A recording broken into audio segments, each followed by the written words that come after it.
এই যে আমার কিউট বউ, কি করো? এই, আপনি একদম আমাকে বউ বলবেন না।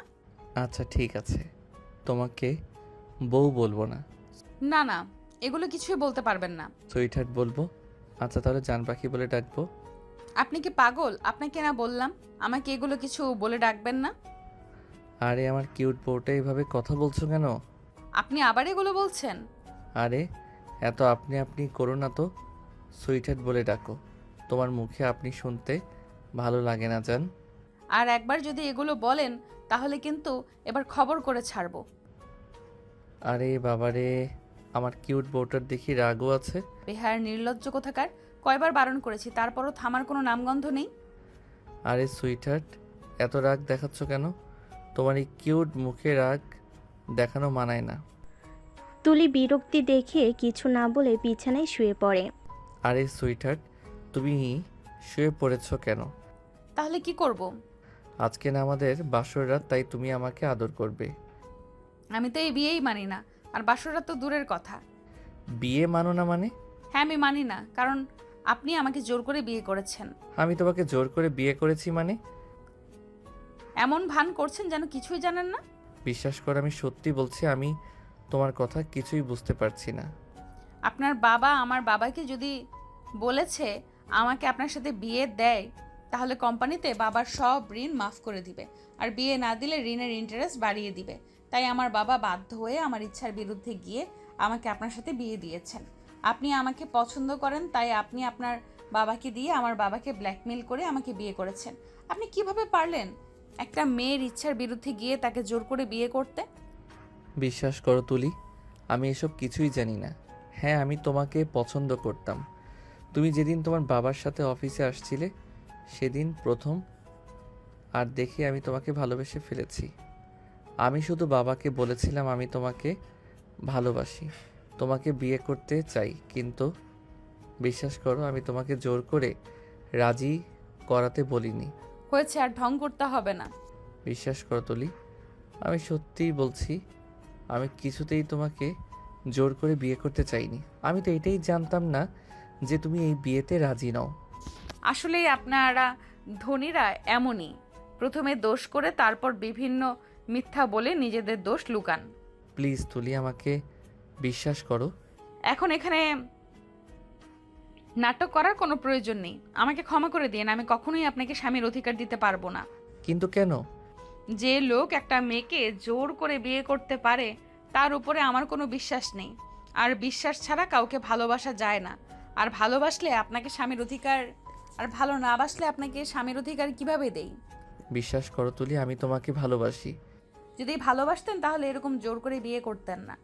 তুলি সত্যি আমি জানতাম না যে তোমার এই বিয়েতে মত নেই। জানলে আমি কখনো তোমাকে জোর করতাম না। আপনার এসব কথা শুনতে আমার একটুও ভালো লাগছে না। আমি ঘুমালাম। ঠিক আছে, ঘুমাও। ঈশান তখন ডিম লাইট জ্বালিয়ে লাইট বন্ধ করে দেয়। তারপর যখনই তুলির পাশে শুতে যাবে তখনই তুলি বলে ওঠে। এ কি, আপনি এখানে শুচ্ছেন কেন? না হলে কোথায় শোবো? নিচে গিয়ে ঘুমান। এখানে ঘুমালে সমস্যাটা কোথায়? আমি আপনার মতো ছেলেদের একটুও বিশ্বাস করি না। কখন সুযোগের সদ্ব্যবহার করেন কে জানে। ঈশান তুলির এই কথা শুনে চুপ হয়ে যায়। ঈশানের চোখ কিছুটা ভিজে আসে। আজ পর্যন্ত কেউ কখনো তার চরিত্র নিয়ে কথা বলেনি, আর আজকে কেউ তার চরিত্র নিয়ে কথা বলো, আর সেটাও তার ভালোবাসার মানুষ। ঈশান নিজেকে ঠিক করে বলল। তার মানে তুই সত্যি আমাকে স্বামীর অধিকার দিবে না? আমি কি তখন মিথ্যা বলছিলাম? আমি সত্যিই আপনাকে স্বামীর অধিকার দিতে পারবো না। আচ্ছা তাহলে আমি নিচে ঘুমাচ্ছি। আর একটি কথা, এটা মনে রেখো, আমি সত্যি তোমাকে ভালোবাসি, আর আমি তোমাকে জোর করে বিয়ে করিনি, আর আমি তোমার থেকে জোর করে আমার অধিকার চাইবো না। কথাটি বলে ঈশান বিছানা থেকে একটি বালিশ নিয়ে নিচে ঘুমিয়ে পড়ে। ঈশানের চোখ থেকে পানির ফোঁটা বালিশে পড়ে। ঈশান নিচে শোয়ার কারণে তার খারাপ লাগছে না, তার খারাপ লাগছে তার ভালোবাসার মানুষের প্রত্যাখ্যান ও তার প্রতি অবিশ্বাসের কারণে। তুলিও তখন কিছুক্ষণ নীরবে কান্না করে। একসময় দুজনেই ঘুমিয়ে পড়ে। সকালবেলা সূর্যের আলো প্রবেশ করছে চৌধুরী ভিলাই। ঈশানের চোখে পর্দা ভেদ করে সূর্যের আলো পৌঁছায়। ঈশান ঘুম থেকে উঠে তখনই তার গত রাতের কথা মনে পড়ে। সেটা ভাবতেই তার মন খারাপ হয়ে যায়। ঈশান একটা দীর্ঘশ্বাস ছেড়ে উঠে দাঁড়ায়, জানালার পর্দা সরিয়ে দেয়, রোদের আলো ঘরে প্রবেশ করে। ঈশানের চোখ তখন তুলির দিকে যায়। একটা মায়াবী ঘুমন্ত চেহারা সূর্যের আলোয় চিকচিক করছে। ঈশান দুঃখ ভরা মনে একটা মুচকি হাসি দেয়, তারপর ওয়াশরুমে চলে যায়। ঈশান ফ্রেশ হয়ে ওয়াশরুম থেকে বের হয়ে দেখে তুলি ঘুম থেকে উঠে গিয়েছে। তখন ঈশান তুলিকে বলে, গুড মর্নিং। যাও, ফ্রেশ হয়ে আসো। তুলি কিছু না বলেই ওয়াশরুমে চলে যায়। ঈশান নিচ থেকে তার বালিশটি উঠিয়ে বিছানায় রাখে। তখনই তুলি ওয়াশরুম থেকে বের হয়। তুলিকে উদ্দেশ্য করে ঈশান বলে, তুলি, তোমার কিছু কথা ছিল। কি কথা? তুমি আমাকে স্বামীর অধিকার না দাও, সমস্যা নেই, কিন্তু এটা কাউকে বুঝতে দিও না প্লিজ। কারণ আমি চাই না এসব কারণে আমার বাবা মা টেনশন করুক। তাহলে আমার এখন কি করতে হবে? তুমি সবার সামনে আমাকে স্বামীর মতো করেই ট্রিট করো। না, আমি পারবো না। প্লিজ তুলি, প্লিজ। তুমি কি চাও যে আমাদের কারণে আমাদের বাবা মায়েরা কষ্ট পাক? না। তাহলে সবার সামনে একটু নাটক করলে তো কোনো সমস্যা হবে না। আমি তো আর তোমাকে সত্যি সত্যি স্বামীর অধিকার দিতে বলিনি। আচ্ছা ঠিক আছে, আমি চেষ্টা করব সবার সামনে আপনাকে স্বামীর মতো করে দেখার। প্লিজ তুলি, আমাকে আপনি করে ডেকো না। তোমার মুখে আপনি শুনলে নিজেকে অনেক পর মনে হয়। শুধু এটাই লাস্ট চাওয়া তুলি, প্লিজ। ঠিক আছে, এখন তুমি রুম থেকে যাও, আমার শাড়ি পরতে হবে। তুলির মুখে তুমি শুনে ঈশান যেন মনে মনে ডান্স করছে। ঈশান তখন একটা মুচকি হাসি দিয়ে কিছু না বলেই রুম থেকে বেরিয়ে যায়। কিছুক্ষণ পর তুলি ড্রেস চেঞ্জ করে রুম থেকে বেরোয়। তুলি রুম থেকে বেরিয়ে দেখে ঈশান দরজার পাশে ফ্লোরে উপুু হয়ে বসে মোবাইল টিপছে। ঈশান কিন্তু এখনও তুলিকে লক্ষ্য করেনি। ঈশানকে এভাবে বসে থাকতে দেখে তুলি কিছুক্ষণ মুখ চেপে হাসে, তারপর নিজেকে ঠিক করে ঈশানকে বলে, তুমি এখানে এভাবে বসে আছো কেন? হঠাৎ তুলির আওয়াজে ঈশান চমকে ওঠে। সে তার পাশে তুলিকে দাঁড়িয়ে থাকতে দেখে একটা মুচকি হাসি দিয়ে উঠে দাঁড়ায়। আসলে তোমার জন্য অপেক্ষা করছিলাম, দুজন একসাথে নিচে যাব। ও ঠিক আছে, তাহলে চলো। আজকে না, তোমাকে অনেক সুন্দর লাগছে। তুলি ঈশানের কথার কোনো উত্তর না দিয়ে নিচের দিকে যায়। নিচে যাওয়ার পর ঈশান তুলির কর্মকাণ্ড দেখে নিজেই অবাক হয়ে যায়। তুলিকে দেখে মনে হবে না যে তার আর ঈশানের সম্পর্কটা ঠিক নেই। তুলি সবার সাথে হাসি খুশি কুশল বিনিময় করে। তারপর সকালের নাস্তা টেবিলে তেমন কোনো কথা হয় না। নীরবতা ভেঙে ঈশানের মা বলেন, ঈশান, তোরা কি এখনো রেডি হসনি? আজ তো তোদের তুলির বাড়িতে যাওয়ার কথা। তুলির বাড়ি কেন মা? আরে বাবা, এটাই তো বিয়ের নিয়ম। বিয়ের পরের দিন বর বউকে নিয়ে শ্বশুর বাড়ি যায়। তুই কি ভুলে গেছিস? ও হ্যাঁ, মনে পড়েছে মা, ঠিক আছে। নাস্তা শেষ করে ঈশান আর তুলি তাদের রুমে ফিরে এলো। তুলি আলমারি খুলে নিজের আর ঈশানের জন্য কিছু জামাকাপড় গোছাতে শুরু করলো। ঈশান খাটের উপর চুপচাপ বসেছিল। কিছুক্ষণ পর নীরবতা ভেঙে ঈশান বলল, তুলি, তুলি কাপড় গোছানো থামিয়ে ঈশানের দিকে তাকালো। তার চোখে এখনো রাতের ক্লান্তির ছাপ স্পষ্ট। তোমার কি যেতে ইচ্ছে করছে? আমার ইচ্ছেরা তো আর দাম পায় না, তাই না? ঈশানের বুকে একটা চাপা কষ্ট অনুভব হলো। সে উঠে এসে তুলির পাশে দাঁড়ালো। তুলি, বিশ্বাস করো, আমি সত্যি জানতাম না এই বিয়েতে তোমার মত নেই। যদি জানতাম। থাক না ওসব কথা, এখন যাওয়ার যখন নিয়ম তখন তো যেতেই হবে। তার কণ্ঠে স্পষ্ট তিক্ততা। ঈশান আর কথা বাড়ালো না। সে আলমারি খুলে নিজের কিছু পোশাক বের করলো। কিছুক্ষণ নীরবতার পর তুলি বলল, তুমি কি তোমার বাবার সাথে কথা বলবে? কি নিয়ে কথা বলবো? তোমার বাবার ঋণের ব্যাপারে আর এই বিয়ের ব্যাপারে উনি তোমাকে যা যা বলেছিলেন। আমি ভেবেছিলাম তুমি হয়তো চাও না আমি এসব নিয়ে কথা বলি। আমার চাওয়া না চাওয়া কিছু যায় আসে না, কিন্তু আমি চাই তুমি সত্যিটা জানো। ঠিক আছে, সুযোগ পেলে আমি বাবার সাথে কথা বলবো। তাদের মধ্যে আর কোনো কথা হলো না। দুজনেই নীরবে নিজেদের জিনিসপত্র গোছালো। ঘরের বাতাস ভারী হয়ে রইল এক চাপা অস্বস্তি আর নবলা কথার ভিড়ে। তুলির মনে তখনও হাজারো প্রশ্ন ঘুরপাক খাচ্ছে। ঈশানের সরলতা কি সত্যি বিশ্বাসযোগ্য, নাকি এর পেছনে অন্য কোনো রহস্য লুকিয়ে আছে? ব্যাগ গুছিয়ে তার রুম থেকে বের হয়। তারপর ঈশানের বাবা মা থেকে বিদায় নিয়ে বাড়ি থেকে বের হয়ে ঈশান তার ব্যক্তিগত গাড়িটি নেয়। ঈশান গাড়িতে বসলে তুলিও এসে পাশে বসে। কোথায় যেতে হবে? লোকেশনটা বলো তো। এই জায়গায়।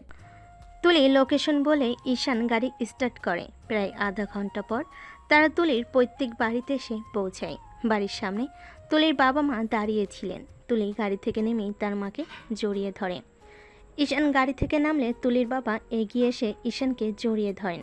ঠিক সেই মুহূর্তে বাড়ির ভেতরে থেকে কয়েকজন অল্প বয়সী মেয়ে ছুটে আসে এবং ঈশানের হাত ধরে কলকলিয়ে বলে ওঠে, দুলাভাই, দুলাভাই।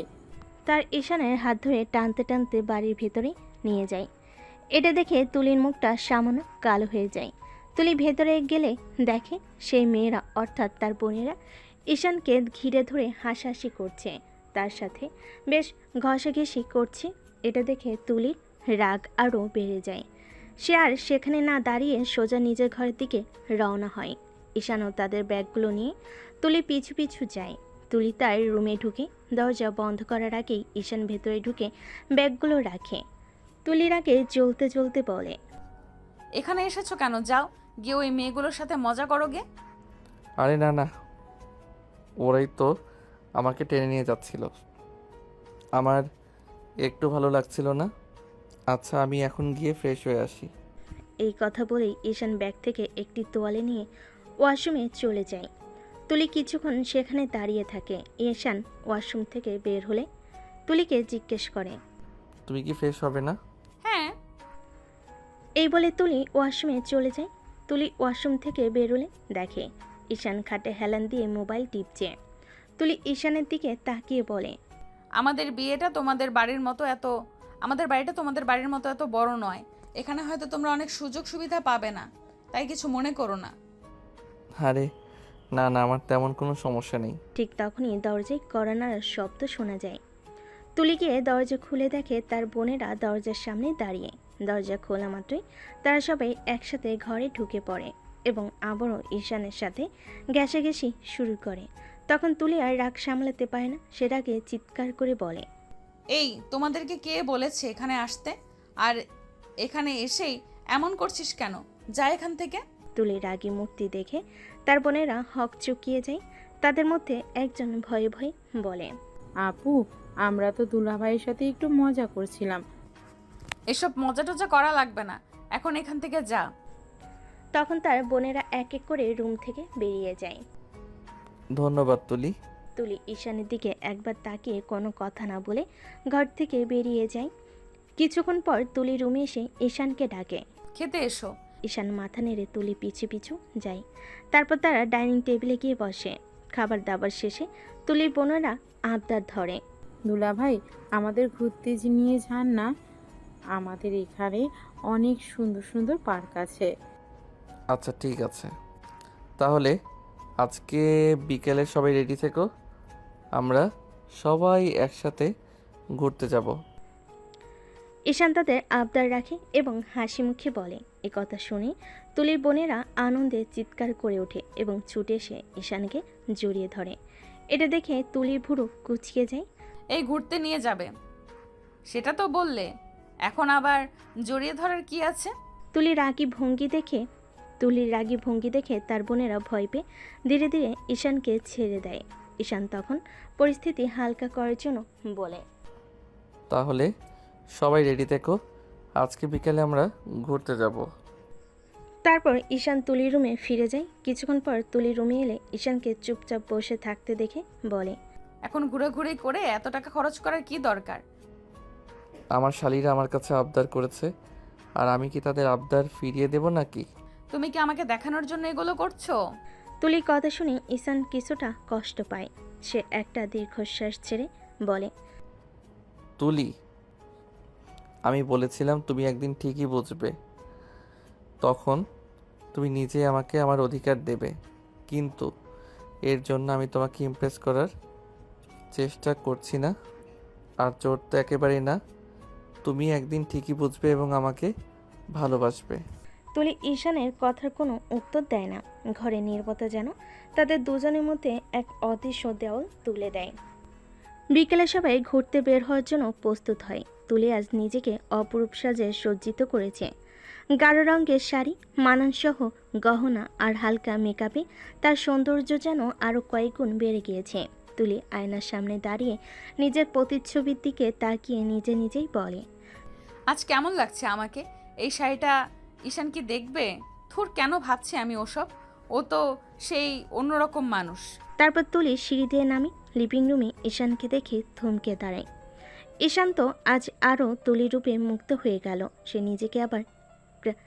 নিজে আবার ক্রাশ খেয়েছে। সে আজকে আবার ক্রাশ খেয়েছে। তুলি যখন সিঁড়ি দিয়ে নিচে নামছিল, ঈশান এক দৃষ্টিতে সেদিকে তাকিয়েছিল। তার চোখের পলক পড়ছিল না যেন। সে সময় তুলির এক বোন টিপ্পনি কাটে, ও মা, দুলা ভাই, আপনার বউ কি আর পালিয়ে যাচ্ছে নাকি? এমন করে কি দেখছেন? কেউ তো আর নিয়ে যাবে না। এ কথা শুনে ঈশান কিছুটা অপ্রস্তুত হয়ে লজ্জে লাল হয়ে যায়। সে তাড়াতাড়ি দৃষ্টি ফিরিয়ে নেয়। ঠিক সেই মুহূর্তে তুলি এসে পৌঁছায়। কি ব্যাপার, সবাই দাঁড়িয়ে কেন? চলো যাই। তুলির কথায় সবাই একসাথে বাড়ির বাইরে আসে। ঈশানের বুকের ভেতরটা ধুকপুক করছে। তুলির দিক থেকে যেন চোখ সরানোই দায়। আজকের সন্ধ্যায় না জানি আরও কত কি অপেক্ষা করছে তাদের জন্য। তুলি, আজ তোমাকে খুব সুন্দর লাগছে। ঠিক তখনই তুলির এক বোন এসে ঈশানের কানে কানে বলে, কি দুলা ভাই, বৌদিকে দেখে এখনো হা করে আছেন? ভাববেন না কেউ ছিনিয়ে নেবে আপনার সম্পত্তি এখন উনি। না মানে তেমন কিছু না, তোমাকেও খুব সুন্দর দেখাচ্ছে মিষ্টি। ফিসফিস করে কি এমন কথা বলছো? চলো, দেরি হয়ে যাচ্ছে, সবাই অপেক্ষা করছে। তারপর সবাই গিয়ে গাড়িতে উঠে বসে। পেছনের সিটে তুলির বোনেরা হাসাহাসি করছে। দুলা ভাই, আজ কোথায় ঘুরতে নিয়ে যাচ্ছেন আমাদের? প্লিজ এমন কোথাও নিয়ে যান যেখানে অনেক মজা করা যাবে। যেখানে তোমাদের ভালো লাগে, তোমরা যেখানে বলবে সেখানেই যাব। তোমাদের খুশিতেই আমার খুশি। ঈশান তুলির দিকে তাকিয়ে কথাটি বলে। তুলি জানালা দিয়ে বাহিরের দিকে তাকিয়ে বলে, যেখানে খুশি গেলেই হলো, আমার কিছু যায় আসে না। তারপর সবাই পার্কে পৌঁছায়। পার্কে তুলির বোনেরা বিভিন্ন রাইডে চড়ছে। ঈশান দূরে দাঁড়িয়ে তাদের হাসি মুখ দেখছে। ওরা কত খুশি। তুলি কি কখনো এভাবে হাসতে পারে? ওর মুখে হাসি দেখলে আমারও ভালো লাগে। নদীর ধারে নৌকায় ঈশান তুলির উড়ন্ত চুলের দিকে তাকিয়ে বলে, বাতাসটা বেশ ঠান্ডা, তাই না? তোমার ঠান্ডা লাগছে না তো? হ্যাঁ, ঠান্ডা ঠান্ডা লাগছে। তারপর রেস্টুরেন্টে। দুলা ভাই, আপুর সাথে আপনার প্রথম দেখা কোথায় হয়েছিল বলুন তো? প্লিজ প্লিজ বলুন না। সেটা একটা লম্বা গল্প, আরেকদিন বলবো, যখন শুধু আমরা দুজন থাকবো। কেমন? তাদের কথা শুনে তুলি মনে মনে বলে, কেন আগ্রহ ওদের? আমাদের সম্পর্কটা তো স্বাভাবিক নয়। অভিনয় করতে করতে আমি ক্লান্ত। দুলা ভাই আর আপু একটু আলাদা করে কথা বলুন না। আমরা একটু দূরে থাকি প্লিজ। কি দরকার? সবাই একসাথে আছি তো, আলাদা করে বলার কি আছে? না, সবাই থাকো, সমস্যা নেই। তোমাদের সাথে কথা বলতে আমার ভালো লাগে। তোমরা সবাই খুব মিষ্টি। তুলির বোনেরা কিছু না বলে তখন একটু দূরে সরে গেল। তুলি, আজ তোমাকে সত্যিই খুব সুন্দর লাগছে। এই শাড়িটা তোমার উপর খুব মানিয়েছে। ধন্যবাদ বলার আর কিছু নেই। আমি জানি আমার উপর তোমার এখনো বিশ্বাস নেই, কিন্তু বিশ্বাস করো তুলি, আমি সত্যিই তোমাকে ভালোবাসি। আর সেই ভালোবাসাতেই হয়তো ভুল করে ফেলেছি। ভালোবাসেন? ভালোবাসলে এভাবে জোর করতেন না। এই ভালোবাসা আমার কাছে শ্বাস রুদ্ধ করা এক অনুভূতি। আমি মুক্তি চাই ঈশান। হ্যাঁ, আমি জানি। শুধু আশা করতে পারি একদিন তুমি বুঝবে, আমার মনের কথা বুঝবে। আর সেদিন হয়তো তুমি মুক্তি চাইবে না। ঈশান তখন তুলির বোনেদের ইশারা দিয়ে চলে আসতে বলে। তারপর সবাই গাড়িতে উঠে পড়ে। গাড়িতে ফেরার পথে নীরবতা। তুলি মনে মনে বলে, কবে শেষ হবে এই অভিনয়? কবে আমি আমার স্বাভাবিক জীবনে ফিরতে পারবো? এই লোকটা কেন বোঝে না আমার কষ্ট? কি ভাবছো তুলি? খুব ক্লান্ত লাগছে তোমাকে? কিছু না, একটু ঘুম পাচ্ছে। গাড়ি চলতে থাকে। রাতে নীরবতা তাদের ঘিরে ধরে। দুজনের মনে দূরত্ব যেন আরও বাড়তে থাকে। তুলিরা যখন বাড়ি ফেরে তখন বেশ রাত। তুলির বাবা মা তাদের জন্য জেগে অপেক্ষা করছিলেন। তাদের দেখেই তুলির মা এগিয়ে এসে জানতে চান দিনটা কেমন কেটেছে। তুলি ক্লান্ত এসে জানায় সব ভালো ছিল। ঈশানও তাদের সাথে কুশল বিনিময় করে। তোমরা ফ্রেশ হয়ে এসে রাতের খাবার খেয়ে নাও, অনেক রাত হয়েছে। হ্যাঁ মা, তোমরা বসো, আমরা আসছি। তুলি ও ঈশান তাদের ঘরে ফিরে আসে। তুলি নীরবে নিজের জিনিসপত্র গোছাতে থাকে। ঈশান খাটের ধারে বসে চুপচাপ তুলির কাজকর্ম দেখছিল। কিছুক্ষণ পর ঈশান আস্তে করে ডাকে, তুলি, হ্যাঁ বলো। তোমার শরীর খারাপ লাগছে? না তো, কেন? মনে হচ্ছে যেন তুমি খুব ক্লান্ত। ক্লান্ত তো লাগেই, সারাদিন বাইরে ছিলাম। শুধু কি সেটাই কারণ?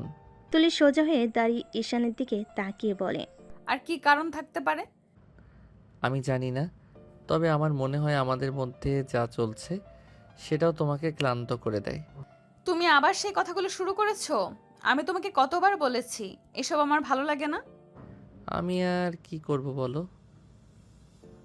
তুমি তো আমাকে একটু বুঝতে চেষ্টা করো না। বোঝার মতো কি আছে? তুমি আমাকে জোর করে বিয়ে করেছো, এর বাইরে আর কোনো কথা থাকতে পারে? বিশ্বাস করো তুলি, আমি তোমাকে কষ্ট দিতে চাইনি। আমার শুধু তোমার শুধু কি?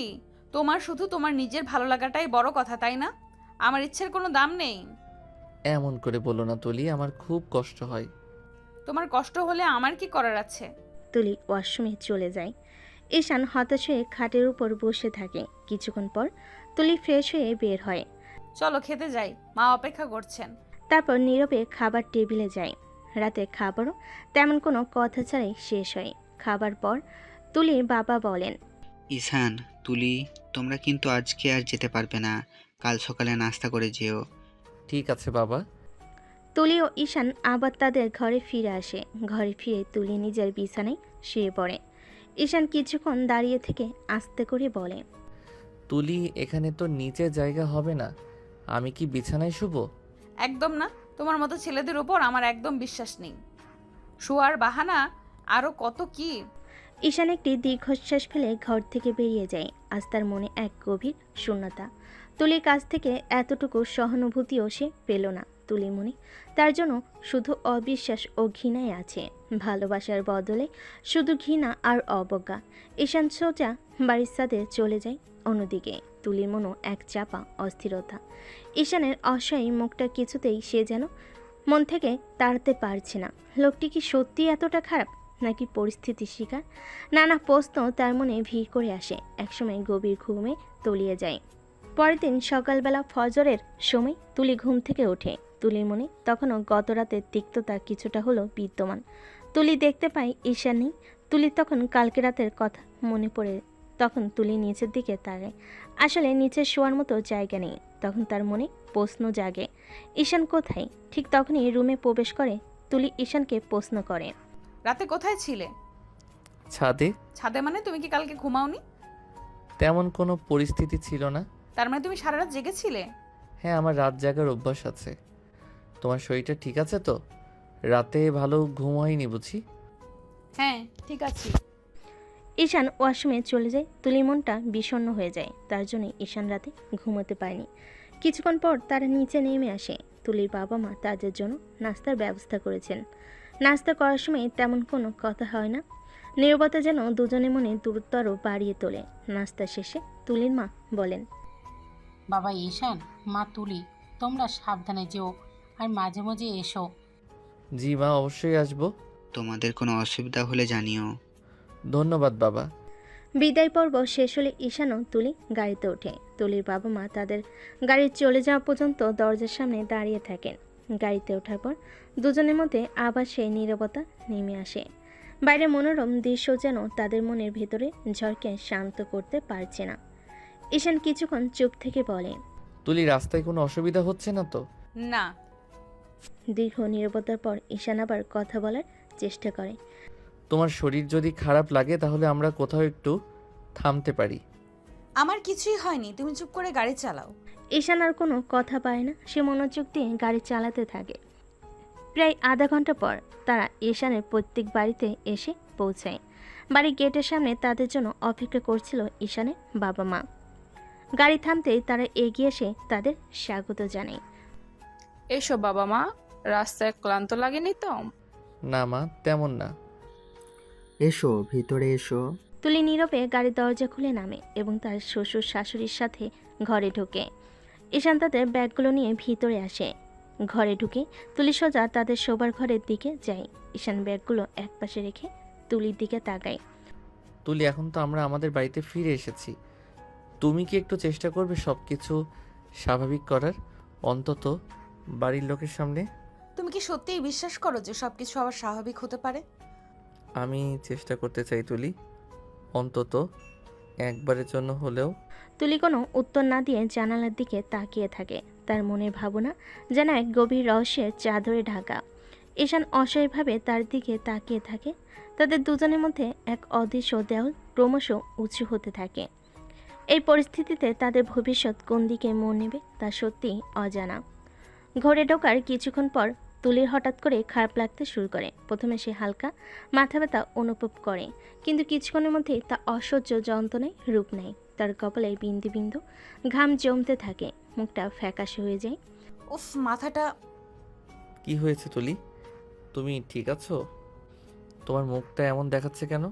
জানি না, হঠাৎ করে মাথাটা খুব ঘুরছে আর ব্যথা করছে। ঈশান সঙ্গে সঙ্গে এগিয়ে এসে তুলির পাশে বসে। সে আলতো করে তুলির কপালে হাত রাখে। তোমার কপাল তো বেশ গরম, মনে হচ্ছে জ্বর আসছে। মনে হয়। তুমি একটু বসো, আমি এক্ষুনি মায়ের কাছে যাচ্ছি। ঈশান দ্রুত ঘর থেকে বেরিয়ে যায় এবং তার মাকে ডাকে। ঈশানের মা এসে তুলির অবস্থা দেখে চিন্তিত হয়ে পড়েন। ও মা, এ কি হয়েছে মা? তুমি এমন দুর্বল হয়ে পড়েছো কেন? মাথা ব্যথা আর জ্বর। ঈশান, তাড়াতাড়ি ডাক্তারের কাছে ফোন কর আর তুলির কপালে জলপত্র দাও। ঈশান তড়িঘড়ি ডাক্তারের সাথে কথা বলে এবং মায়ের কথা মতো একটি নরম কাপড় ঠান্ডা জলে ভিজে তুলির কপালে রাখে। তুলি ব্যথায় কুকড়ে যাচ্ছে দেখে ঈশানের মনটা অস্থির হয়ে ওঠে। যে মানুষটা তার সাথে একটাও মিষ্টি কথা বলেনি, তার সামান্য কষ্টেও ঈশান ভেতরে ভেতরে ছটফট করতে থাকে। ঈশান আলতো করে তুলির মাথায় হাত বুলিয়ে বলে, একটু সহ্য করো তুলি, ডাক্তার এক্ষুনি আসবে। ধন্যবাদ ঈশান। এই প্রথম তুলির মুখে ঈশান নিজের জন্য এতটুকু সহানুভূতি শুনতে পেল। যদিও তার শারীরিক কষ্টের মুহূর্তে, তবু ঈশানের মনে সামান্য আশার আলো সঞ্চয় হয়। কিছুক্ষণের মধ্যে ডাক্তার এসে তুলিকে পরীক্ষা করেন এবং কিছু ওষুধ লিখে দেন। ডাক্তার জানান সম্ভবত ধকলের কারণেই তুলির শরীর খারাপ হয়েছে, তাকে পর্যাপ্ত বিশ্রাম নেওয়ার পরামর্শ দেন তিনি। ডাক্তার চলে যাওয়ার পর ঈশান নিজের হাতে তুলির জন্য ওষুধ নিয়ে আসে এবং তাকে খাইয়ে দেয়। তুলি দুর্বল শরীরেও ঈশানের দিকে তাকিয়ে থাকে, তার চোখে এক ধরনের অচেনা বিস্ময়। তুমি এখন একটু ঘুমানোর চেষ্টা করো, কোনো অসুবিধা হলে আমাকে ডেকো, আমি এখানে আছি। ঈশান ঘরের এক কোণে চেয়ারে বসে থাকে। মাঝে মাঝে উঠে এসে তুলির কপালে হাত দিয়ে দেখে তুলির জ্বর কিছুটা কমেছে, তবে দুর্বলতা এখনও কাটেনি। সারা রাত ঈশান জেগে বসে তুলির খেয়াল রাখে। এক ফোঁটা ঘুমের জন্য তার চোখ জুড়ে এলো সে তুলির সামান্যতম অস্বস্তিও উপেক্ষা করতে পারে না। এই কঠিন পরিস্থিতিতে তাদের সম্পর্কের এক নতুন দিক উন্মোচিত হতে শুরু করে। ঘৃণার অবিশ্বাসে মেঘ সরিয়ে কি সামান্য সহানুভূতি আর যত্নের আলো উকি দিতে শুরু করেছে, সময় তা বলবে। সারা রাত জেগে তুলির পাশে বসেছিল ঈশান। বোর্ডের আলো যখন ঘরে প্রবেশ করলো তখন তুলির জ্বর কিছুটা কমেছে, অবশ্য দুর্বলতা এখনও প্রেজেন্ট। ঈশান আলতো হাতে তুলির কপালে হাত রাখে। তুলি, এখন কেমন লাগছে? মাথা ব্যথাটা কমেছে? হ্যাঁ, আগের চেয়ে একটু ভালো। তুমি সারা রাত জেগেছিলে? তোমার শরীর খারাপ আর আমি ঘুমাবো, এটা কি কখনো হতে পারে? তুলি কিছুক্ষণ চুপ করে ঈশানের দিকে তাকিয়ে থাকে। এই মানুষটা তাকে জোর করে বিয়ে করেছে, অথচ তার এখন তার সামান্য অসুস্থতায় এতখানি উদ্বিগ্ন। তার মনে এক অদ্ভুত দোলাচল সৃষ্টি হয়। আমার জন্য এত কষ্ট করার কি দরকার ছিল? তুমি তো আমাকে পছন্দ করো না। আমি তোমাকে পছন্দ করি না? তুমি কি সত্যি এটা বিশ্বাস করো? আমার সবটা জুড়ে শুধু তুমিই আছো। হয়তো আমার ভালোবাসার প্রকাশটা ভুল ছিল, কিন্তু আমার অনুভূতি সত্যি। তুলি ঈশানের চোখের দিকে তাকায়। সেই চোখে কোনো মিথ্যা বা ছলনা দেখতে পায় না। সেখানে শুধুই গভীর ভালোবাসা আর উদ্বেগ খেলা করছে। এখন একটু বিশ্রাম নাও, আমি তোমার জন্য হালকা কিছু খাবার নিয়ে আসি। ডাক্তার তো নরম খাবার খেতে বলেছেন। ঈশান উঠে যায় এবং কিছুক্ষণ পর হাতে গরম স্যুপের বাটি নিয়ে ফিরে আসে। সে নিজের হাতে তুলিকে খাইয়ে দেয়। তুলি নীরবে খায়। তার মনে নানা ভাবনার চিন্তা ভিড় করে। এই মানুষটার প্রতি তার এতদিনে জমে থাকা রাগ কি ধীরে ধীরে কমতে শুরু করেছে? ধন্যবাদ। ধন্যবাদ কিসের? এটা তো আমার কর্তব্য। এরপর কয়েকদিন ঈশান অক্লান্ত তুলির সেবা করে। সময়মতো ওষুধ দেওয়া থেকে শুরু করে তার পছন্দের খাবার তৈরি করা, সব কিছুই সে নিজের হাতে করে। তুলি অবাক হয়ে লক্ষ্য করে এই কয়দিনে ঈশানের ব্যবহারের কোথাও কোনো বিরক্তি বা ক্লান্তি নেই, শুধু গভীর মমতা আর ভালোবাসা। তুমি কি অফিসের কাজে যাও না? আমার জন্য তোমার অনেক ক্ষতি হচ্ছে। তোমার চেয়ে বড় কাজ আমার আর কিছু নেই তুলি। তুই সুস্থ না হওয়া পর্যন্ত আমার সব মনোযোগ তোমার দিকে থাকবে। তুলির বুকের ভেতরটা কেমন যেন করে ওঠে। এই মানুষটা সত্যি অন্যরকম। তার প্রতি এতদিনে জমে থাকা বিদ্বেষ যেন ধীরে ধীরে গলতে শুরু করে। তার মনে প্রশ্ন জাগে, কেন সে এতদিন এই মানুষটার ভেতরে ভালোবাসাটা দেখতে পায়নি? কেন সে শুধু জোর করে বিয়ের দিকটাই দেখেছে? তুলি মনে মনে বলে। ঈশান কি সত্যি আমাকে ভালোবাসে? এত ঘৃণা করার পরেও কেন সে আমার এত যত্ন নিচ্ছে? আমি কি ভুল করলাম তাকে ভুল বোঝার? তুলির মনে এক নতুন আলোড়ন সৃষ্টি হয়। যে মানুষটাকে সে এতদিন দূরে সরিয়ে রেখেছিল, আজ তার সেবা আর ভালোবাসায় তুলির মনে বরফ গলতে শুরু করে। হয়তো এই অসুস্থতায় তাদের সম্পর্কে নতুন এক দিগন্ত উন্মোচন করবে। হয়তো ঘৃণার পর্দা সরিয়ে ভালোবাসার এক নতুন গল্প শুরু হবে। নাকি গল্পের মোড় অন্যদিকে চলে যায়, তা গল্পেই দেখতে পাবেন। ধীরে ধীরে তুলের শারীরিক অবস্থার উন্নতি হতে থাকে। ঈশানের অক্লান্ত পরিচর্যা আর ভালোবাসে সে দুর্বলতা কাটিয়ে ওঠে। কয়েকদিন পর তুলি সম্পূর্ণ সুস্থ হয়ে ওঠে। এখন আমি একদম ঠিক আছি, তোমার আর এত কষ্ট করতে হবে না। তুই সুস্থ, এটা শুনে আমার খুব ভালো লাগছে তুলি। তুমি সুস্থ হয়েছ, এটাই আমার সবচেয়ে বড় পাওয়া। তুলি ঈশানের দিকে কৃতজ্ঞ দৃষ্টিতে তাকায়। তার মনে ঈশানের প্রতি জমে থাকা বরফ অনেকটাই গলে গেছে। একদিন দুপুরে তুলি যখন বিশ্রাম নিচ্ছিল, তখন ঈশানের মা তার ঘরে ঢুকে আসেন। তুলি মা, কেমন আছো এখন? জি মা, আমি এখন ভালো আছি।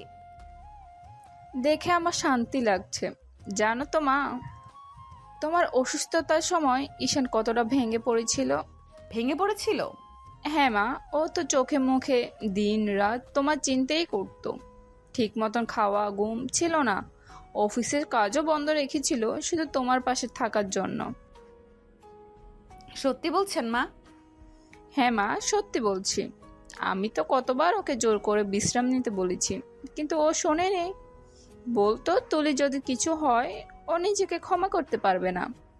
তুলির বুকটা ধক করে ওঠে। ঈশানের মায়ের কথাগুলো যেন তার হৃদয়ে নতুন করে আলো ফেলে। সে মানুষটাকে এতদিন শুধু একজন জোরকারী হিসেবে দেখে এসেছে। তার অন্তরে এত গভীর ভালোবাসা লুকিয়েছিল। শুধু তাই নয় মা, তোমার পছন্দের খাবার কি, কখন ওষুধ খেতে হবে, সব ও নিজের হাতে করতো। রাত জেগে বসে থাকতো, তোমার কপালে জল পড়তে দিত। আমি তো কতবার বলেছি আমি আছি, তুমি একটু বিশ্রাম নাও, কিন্তু ও রাজি হয়নি। বলতো তুলি কষ্ট ও অনুভব করতে পারে। তুলির চোখ ভিজে আসে। ঈশানের মায়ের কথাগুলো তার হৃদয়ে অনুশোচনার ঝড় তোলে। সে এতদিন কতটা ভুল বুঝেছে ঈশানকে।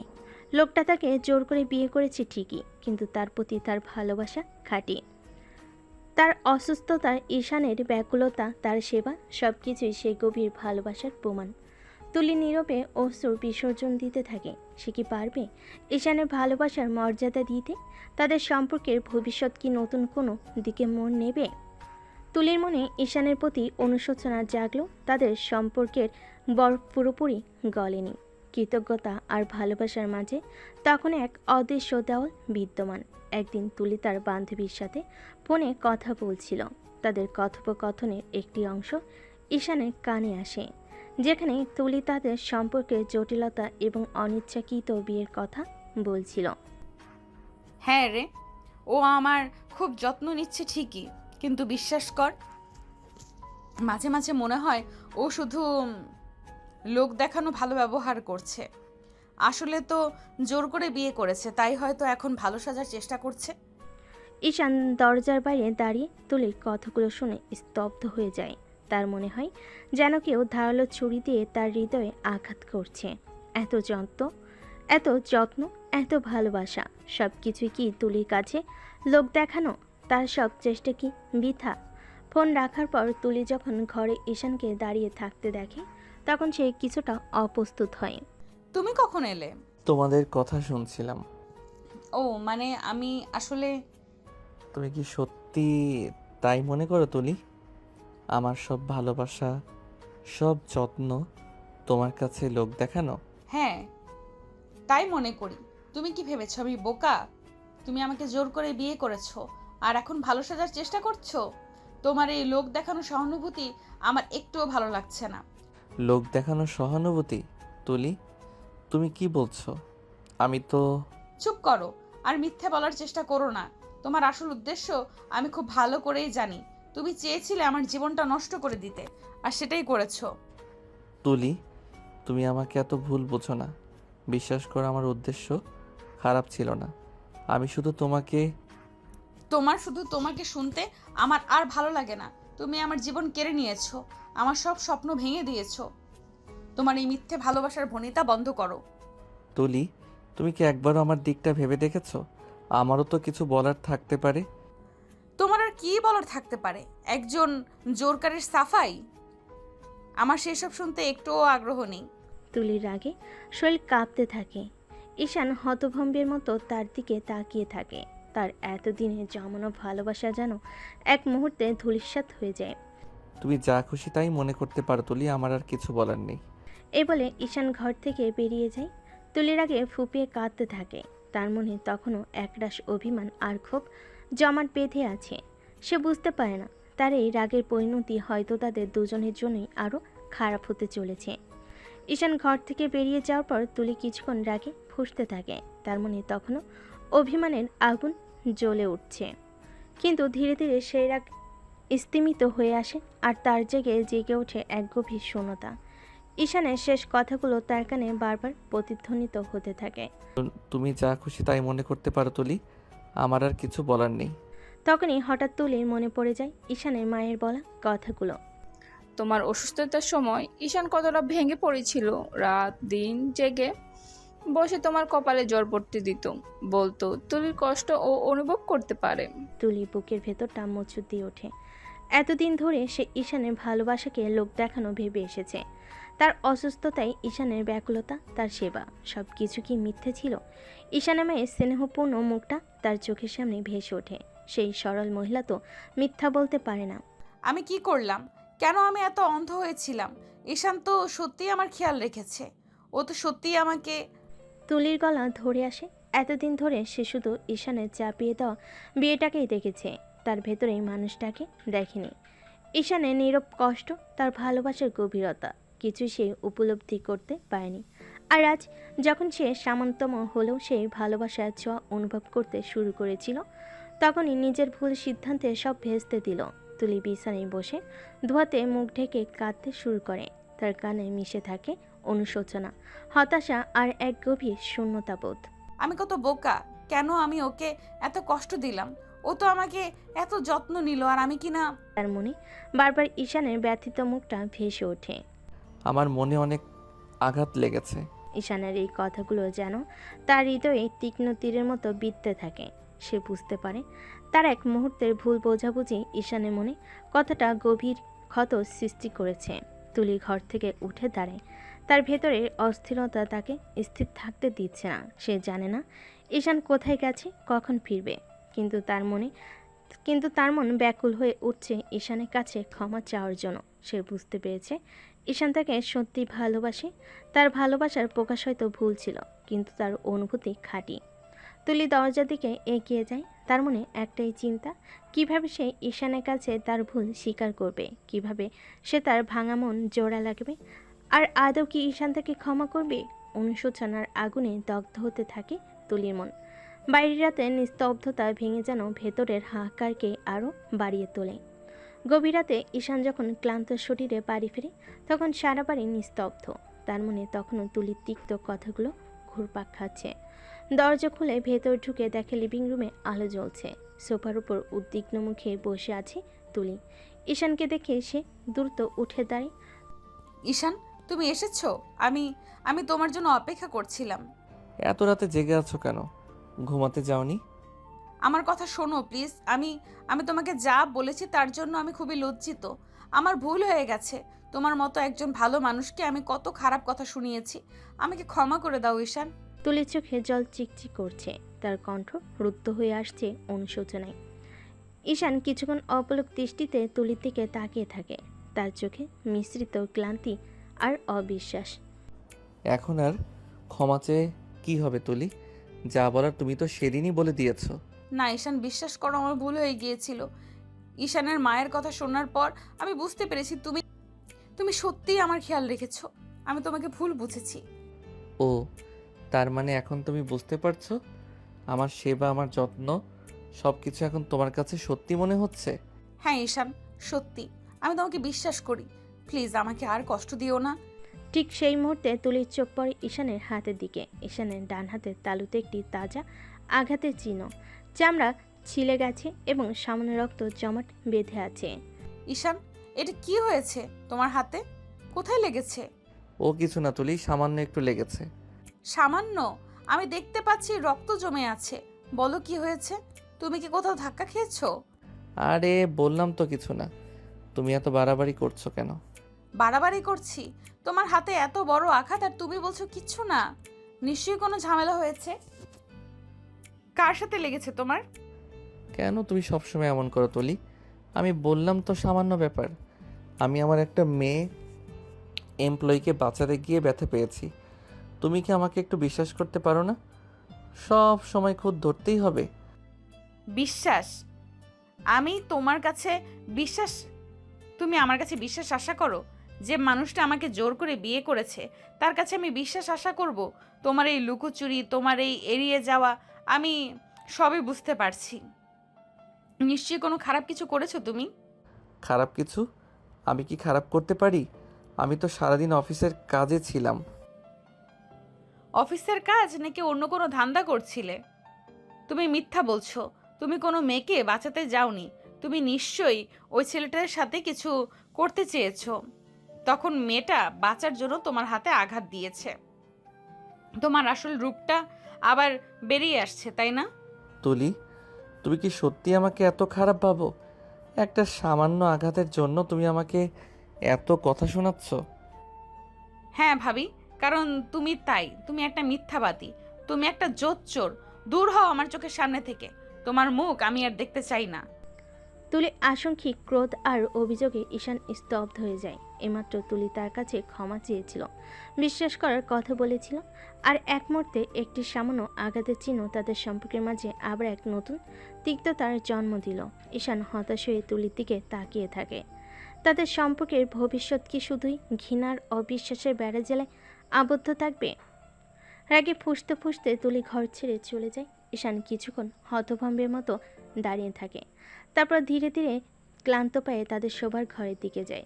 ঘরে ঢুকে দেখে তুলি বিছানার একপাশে মুখ ফিরিয়ে শুয়ে আছে। ঈশান এগিয়ে গিয়ে আলতো করে তুলির হাত ধরে। তুলি শোনো, আমার কথাটা একবার শোনো। তুমি যা ভাবছো সত্যিটা তা নয়। আমার হাতে সামান্য লেগেছিল। সামান্য? তোমার রক্ত ঝরছিল আর তুমি বলছো সামান্য? তুমি নিশ্চয়ই কোনো ঝামেলায় জড়িয়েছো। বিশ্বাস করো তুলি, আমি মেয়েটাকে বাঁচাতে গিয়েই ব্যথা পেয়েছি। বাঁচাতে? আর তাতে এত রক্ত? তুমি মিথ্যা বলছো। তুমি আমার সাথে লুকাচ্ছ। কেন তুমি আমাকে এত অবিশ্বাস করো তুলি? আমি কি তোমাকে এতটুকু বোঝাতে পারিনি যে... ঈশান তুলির হাত ধরবে তখনই তুলি ঈশানের গালে থাপ্পড় বসিয়ে দেয়। ঈশান তার গালে হাত দিয়ে দাঁড়িয়ে থাকে। বোঝাতে পারোনি, তুমি শুধু আমাকে জোর করে এই বিয়েতে বাধ্য করেছো, আর এখন ভালো সাজার চেষ্টা করছো। তোমার সব কিছুই মিথ্যে। তুলি দয়া করে শান্ত হও, তুমি না জেনে ভুল বুঝছো। ভুল? আমি কিছুই ভুল বুঝিনি, তোমার আসল চেহারা আমি চিনে গেছি। ঈশান আর কথা বাড়ে না। বৃষ্টি বিতৃষ্ণায় তার মুখ কাল হয়ে যায়। সে ধীরে ধীরে ঘর থেকে বেরিয়ে যায়। তুলি বিছানায় উঠে বসে, রাগে কাঁপতে থাকে। কিছুক্ষণ পর তুলির চোখ পড়ে খাটের পাশে রাখা ঈশানের অন্য ফোনটির দিকে। সে তার অফিসে কাজের ফোন। হঠাৎ সেটির স্ক্রিনে একটি নতুন ভয়েস মেসেজের নোটিফিকেশন ভেসে ওঠে। কৌতূহলবশত তুলি ফোনটি হাতে নেয় এবং মেসেজটি প্লে করে। একটি মেয়ের কণ্ঠ ভেসে আসে। অনেক অনেক ধন্যবাদ স্যার। আজকে যদি আপনি না থাকতেন তাহলে হয়তো আমি আর এই দুনিয়ায় থাকতাম না। আপনার কাছে আমি চিরকৃতজ্ঞ। মেসেজটি শুনে তুলি অবাক হয়ে যায়। তার মানে কি ঈশান সত্যি বলছিল? কেমন ঘটেছিল যে মেয়েটি ঈশানের কাছে তার জীবন বাঁচানোর জন্য ধন্যবাদ জানাচ্ছে? ঘটনাটি জানার জন্য তুলি দ্রুত মেসেজ প্রেরকের নাম্বারটিতে কল করে। আসসালামু আলাইকুম স্যার। ওয়ালাইকুম আসসালাম, আমি ঈশানের ওয়াইফ বলছি। ও ম্যাম, আপনি? জি ম্যাম, বলুন। হঠাৎ আমাকে কল করেছেন, কোনো সমস্যা হয়েছে কি? না, তেমন কিছু না। আমি তোমার মেসেজটি দেখলাম, আর সেখানে তুমি কি বলেছো সেটা ঠিক বুঝতে পারলাম না। ও ম্যাম, সেটা আসলে আজকে যদি স্যার না থাকতেন তাহলে সত্যি আমি আর এই দুনিয়ায় থাকতাম না। কিভাবে, একটু বুঝিয়ে বলবা? আসলে আজকে আমাদের অফিস শেষে যখন আমি অফিস থেকে বের হয়ে রাস্তা পার হচ্ছিলাম, তখনই একটা দ্রুতগতির গাড়ি আমাকে ধাক্কা দিতে আসছিল। ঠিক সেই মুহূর্তেই স্যার কোথা থেকে এসে আমাকে ধরে একপাশে সরিয়ে নেন। স্যার তখন ওনার হাতে অনেক ব্যথা পেয়েছে ম্যাম। মেয়েটির এই কথা শুনে তুলি স্তম্ভিত হয়ে যায়। তার মনে যেন এক বিশাল ঝড় বয়ে যায়। ম্যাম শুনছেন? হ্যালো। হ্যাঁ হ্যাঁ, বলো। স্যারের মতো একজন হাজব্যান্ড পেয়ে আপনি আসলেই অনেক লাকি ম্যাম। সেটা কেন বলছো? স্যার অনেক ভালো মানুষ, কখনো কোনো মেয়ের সাথে অপ্রয়োজনীয় কথা বলেন না। অফিসে কোনো গুরুত্বপূর্ণ পার্টিসিপেন্টেও কোনো মেয়ে রাখেননি। স্যারের পার্সোনাল অ্যাসিস্ট্যান্ট হিসেবেও কোনো মেয়ে নেই। আসলে স্যার অনেক লয়াল এবং কেয়ারিং। আচ্ছা, আমি রাখি, তোমার সাথে পরে কথা হবে। আর তোমার স্যারকে বলো না যে আমি তোমার সাথে কথা বলেছি। ঠিক আছে ম্যাম। তখন কলটি কেটে দেয়। ফোনটা হাতে ধরে সে খাটের উপর বসে পড়ে এবং হামা করে কান্না করতে শুরু করে। তার মনে অনুশোচনা ঢেউ আসতে পড়তে থাকে। সে কত বড় ভুল করে ফেলেছে। বারবার শুধু ঈশানকে ভুল বুঝে তাকে কত খারাপ কথা শুনিয়েছে। তুলি মনে মনে বলে, শেষ পর্যন্ত কি না আমি ওর গায়ে হাত তুলেছি? ও তো খারাপ কিছু করতে চায়নি, ও তো শুধু একটু হাতই ধরেছিল। আর ও আসলে আমাকে বাঁচাতে গিয়েছিল। আর আমি কখনো ওকে স্ত্রীর অধিকার দেইনি, তবুও সব সময় আমাকে ভালোবেসেছে। তুলির কান্নার বেগ আরও বেড়ে যায়। তার মনে এক গভীর অপরাধবোধ জন্ম নেয়। সে বুঝতে পারে ঈশানের ভালোবাসাকে সে চিনতে ভুল করেছে। তার সন্দেহ আর অবিশ্বাস তাদের সম্পর্কের মাঝে এক গভীর ক্ষত সৃষ্টি করেছে। এখন সেই ক্ষত সে কিভাবে সারাবে? ঈশান কি তাকে ক্ষমা করবে? এই ভাবনাগুলো তার মনকে কুড়ে কুড়ে খেতে থাকে। নিজের ভুলের অনুশোচনায় দগ্ধ হতে থাকে তুলি। আমি এখন কোন মুখে ওর কাছে ক্ষমা চাইবো? ও কি আমাকে ক্ষমা করবে? এই ভাবনা তার মনকে কুড়ে কুড়ে খায়। কাঁদতে কাঁদতে একসময় ক্লান্তিতে তার চোখ ঘুমে ঢলে পড়ে। অন্যদিকে বাড়ির ছাদে একাকী বসে থাকে ঈশান। রাতের নীরবতা তার ভেতরে কষ্টকে আরও বাড়িয়ে তোলে। তার চোখে ঘুম নেই, শুধু এক গভীর বেদনা জমাট বেঁধে আছে। আকাশের দিকে তাকিয়ে সে আপন মনে বিড়বিড় করে, তুলির মনে কি সত্যি আমার জন্য শুধু ঘৃণা আর অবিশ্বাস আছে? হ্যাঁ, তাই তো। এমন কি করেছিলাম আমি তুলি যে তুমি আমার গায়ে হাত তুলতে পারলে? ব্যথা আমার শরীরে হচ্ছে না, ব্যথাটা হচ্ছে মনে। আমার ভালোবাসা কি এতটাই মূল্যহীন তোমার কাছে? আমি তো শুধু চেয়েছিলাম তুমি আমাকে একটু বুঝতে চেষ্টা করো। আমার অনুভূতিগুলো কি এতই মিথ্যে ছিল? আমি তো তোমাকে জোর করতে চাইনি কখনো, শুধু চেয়েছিলাম তুমি আমার ভালোবাসার গভীরতা অনুভব করো। কিন্তু তুমি সব সময় আমাকে ভুল বুঝলে। আমার সব চেষ্টা ব্যর্থ হলো। এখন কি আর কোনো আশা নেই? আমাদের সম্পর্কের কি এখানেই শেষ? ঈশানের চোখ অশ্রুসজল হয়ে ওঠে। রাতের ঠান্ডা বাতাস তার ভেতরের হাহাকারকে আরও বাড়িয়ে তোলে। আমি কি এতটাই খারাপ যে তোমার এত ঘৃণা অর্জন করলাম? আমি তো শুধু তোমাকে ভালোবাসতে চেয়েছিলাম। ঈশান আনমনে নিজের পার্সোনাল ফোনের স্ক্রিনে তার গাল দেখে শারীরিক ব্যথা চেয়ে তার মনে ক্ষত অনেক গভীর। হয়তো আমার ভালোবাসার পথটা ভুল ছিল, কিন্তু আমার ভালোবাসা তো সত্যি ছিল তুলি। তুমি কি কখনো সেটা বুঝবে না? ঈশান হতাশায় মাথা নিচু করে। চাঁদের আলোয় তার বিষণ্ণ মুখ আরও করুণ দেখায়। ঈশানের নীরব কষ্ট কি তুলির হৃদয় স্পর্শ করবে, নাকি তাদের ভুল বোঝাবুঝি মেঘ আরও ঘনীভূত হবে? জানতে হলে গল্পের সাথেই থাকুন। পরের দিন তুলির ঘুম ভাঙলে পাশে ঈশান নেই। বুকটা স্যাট করে ওঠে তার। ফ্রেশ হয়ে নিচে গিয়ে দেখে ঈশান ডাইনিং টেবিলে বসে নাস্তা করছে।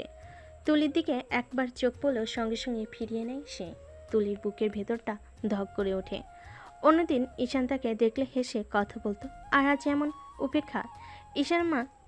ঈশানের মা তুলিকে বসতে বলে সে নীরবে গিয়ে বসে খাবার খাচ্ছিল। তার মনে অনুশোচনার ঝড় বইছিল। ঠিক তখনই দরজার কলিং বেলের শব্দ।